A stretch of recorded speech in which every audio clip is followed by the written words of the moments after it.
4 মাস হতে চলছে সরকারের বয়স। আজ পর্যন্ত মাননীয় স্বরাষ্ট্রমন্ত্রীকে কোনো বিষয়ে ধন্যবাদ জানাইনি। আজকে আমি মন থেকে ধন্যবাদ জানাচ্ছি এই বিলটি মাননীয় মন্ত্রী নিয়ে আসার কারণে। সাইবার সুরক্ষার সংশোধনী বিল 2026 20 আগস্ট তারিখের মধ্যে জনমত যাচাইয়ের জন্য বিলটি প্রচার করার আহ্বান জানাচ্ছি। আমি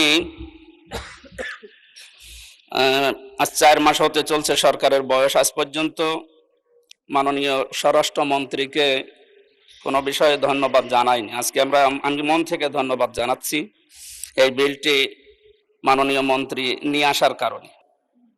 প্রতি সপ্তাহে সর্বোচ্চবার বিকাশ পেমেন্টে 50 জন হবেন পেমেন্ট চ্যাম্পিয়ন। জিতে নিন টিভি সহ আকর্ষণীয় সব প্রাইজ। কারণ এ বিলের উদ্দেশ্য, কারণ এর সাথে নীতিগতভাবে আমি মন্ত্রীর সাথে একমত।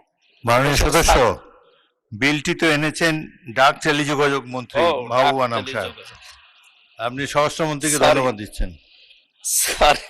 সরি মাননীয় স্পিকার, দেশের সাইবার স্পেসকে নিরাপদ ও সুরক্ষিত রাখতে সাইবার সুরক্ষা আইন পাশ করার জন্য মাননীয় মন্ত্রী সংসদে এনেছেন এবং পাশও হয়ে যাবে, কিন্তু এটা জনমত যাচাইয়ের জন্য যেহেতু সময় আছে, এই জন্য দেওয়ার জন্য আহ্বান জানাচ্ছি।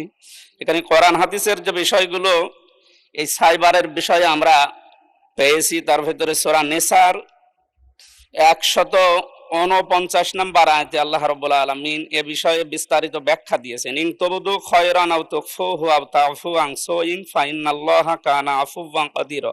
এই আয়াতের ব্যাখ্যায় যেটা বলা আছে, তোমরা যদি সৎ কাজ প্রকাশ করো অথবা গোপন করো অথবা কারো অপরাধ ক্ষমা করো, তবে নিশ্চয় আল্লাহ সর্বশক্তিমান এবং ক্ষমাশীল।